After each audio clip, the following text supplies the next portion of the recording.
Hello guys, आप लोग कैसे हैं। उम्मीद करता हूं कि आप लोग अच्छे होंगे।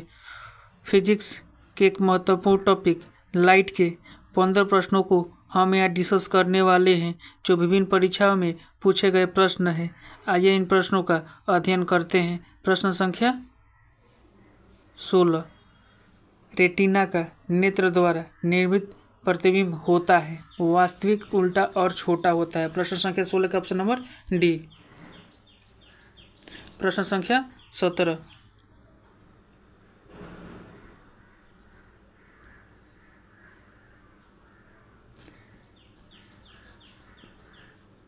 किसी अवरोध की कोर से प्रकाश का मुड़ना क्या कहलाता है? प्रकाश का विवर्तन कहलाता है। प्रश्न संख्या 17 के ऑप्शन नंबर ए। प्रश्न संख्या 18। इंद्रधनुष किस कारण से बनता है? इंद्रधनुष प्रकाश के अपवर्तन और परावर्तन के कारण बनता है। प्रश्न संख्या 18 का ऑप्शन नंबर बी। इंद्रधनुष दो प्रकार का होता है, एक होता है प्राथमिक इंद्रधनुष और एक होता है द्वितीय इंद्रधनुष। प्राथमिक इंद्रधनुष में 2 बार अपवर्तन और 1 बार परावर्तन होता है। वही प्राथमिक इंद्रधनुष में लाल रंग बाहर होता है और बैगनी रंग अंदर होता है। द्वितीय इंद्रधनुष में 2 बार अपवर्तन और 2 बार परावर्तन होता है। उसमें बैगनी रंग बाहर होता है और लाल रंग अंदर होता है। प्राथमिक इंद्रधनुष द्वितीय इंद्रधनुष की अपेक्षा साफ होता है। प्रश्न संख्या 19।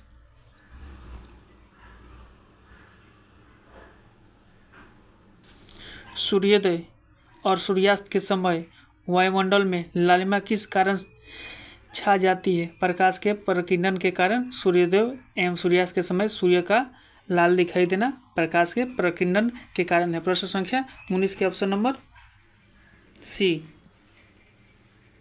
प्रकाश के प्रकीर्णन की और कौन सी घटना है?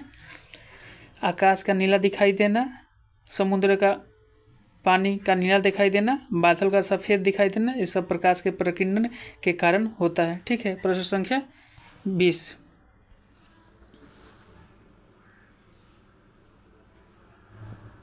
अभिसारी लेंस वह होता है जो किरणों को एकत्रित करता है। प्रश्न संख्या 20 के ऑप्शन नंबर डी। अभिसारी लेंस को ही बोलते हैं अवतल लेंस। प्रश्न संख्या 21।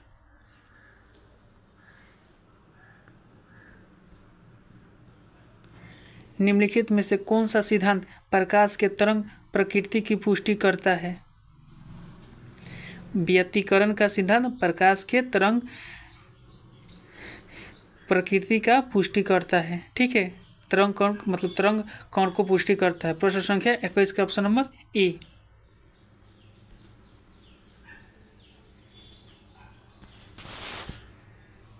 प्रश्न संख्या 22। मृग मरीचिका बनाने वाली घटना को क्या कहते हैं? मृग मरीचिका पूर्ण आंतरिक परावर्तन के कारण मृग मरीचिका बनता है। प्रश्न संख्या 22 के ऑप्शन नंबर क्या हो जाएगा? प्रश्न संख्या 22 के ऑप्शन नंबर बी।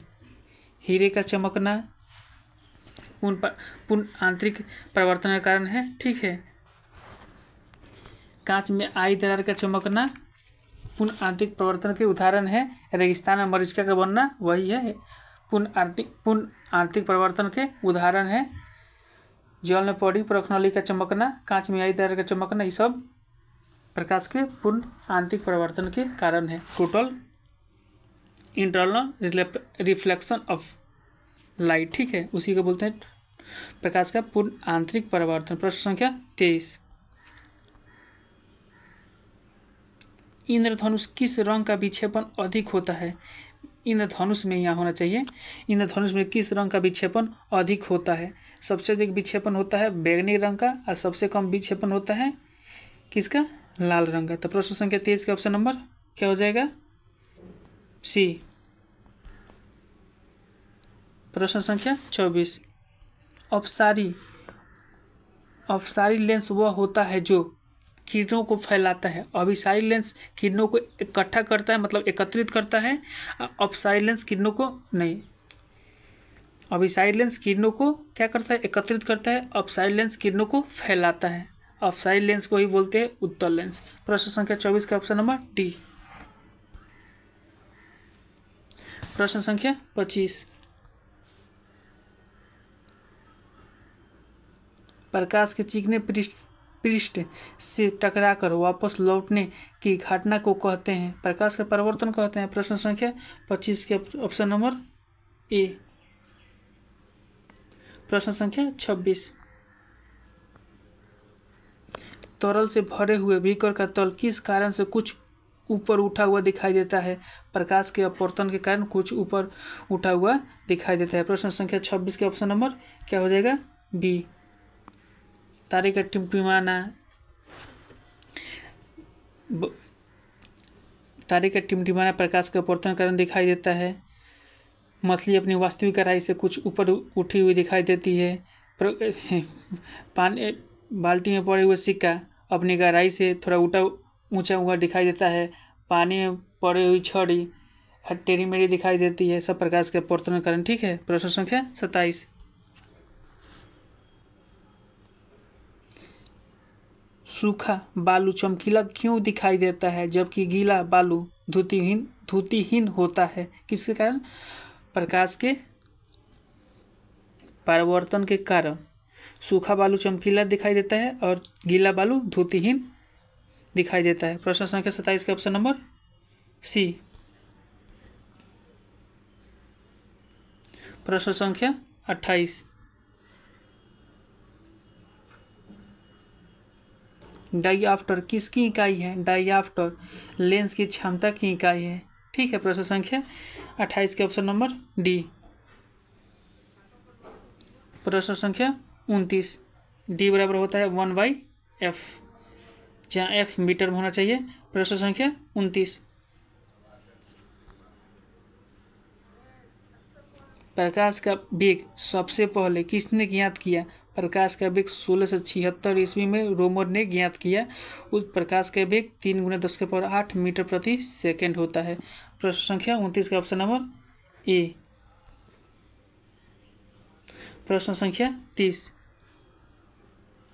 पेरिस्कोप बनाने में निम्नलिखित में से कौन सा एक प्रयुक्त होता है, पेरिस्कोप बनाने में समतल दर्पण का प्रयोग होता है, प्लेन मिरर का प्रयोग होता है। प्रश्न संख्या 30 का ऑप्शन नंबर बी, पेरिस्कोप को 45 डिग्री एंगल पर लगाया जाता है।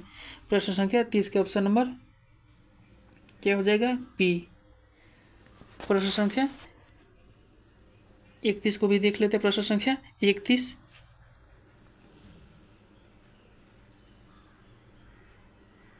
प्रकाश का वेग अधिकतम होता है, प्रकाश का वेग अधिकतम निर्वात में होता है। प्रश्न संख्या, निर्वात में प्रकाश का वेग कितना होता है, 3 × 10⁸ मीटर प्रति सेकंड। प्रकाश के वेग की गणना सबसे पहले किसने किया था, रोमर ने किया था। प्रश्न संख्या 31 के ऑप्शन नंबर क्या हो जाएगा, सी। प्रश्न संख्या 32, लाल कांच को अधिक ताप पर गर्म करने पर वह दिखाई देगा, लाल ताप को अधिक कांच पर गर्म करने पर दिखाई देता है हरा। प्रश्न संख्या 32 के ऑप्शन नंबर डी। प्रश्न संख्या 33,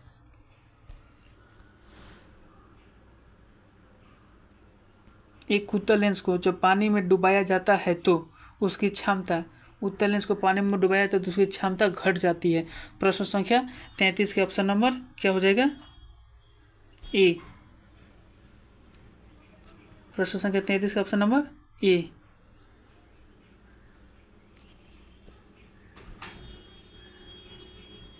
प्रश्न संख्या बस 33 को रहने देते हैं। अगला नेक्स्ट में अगले 15 प्रश्नों को हम अध्ययन करेंगे।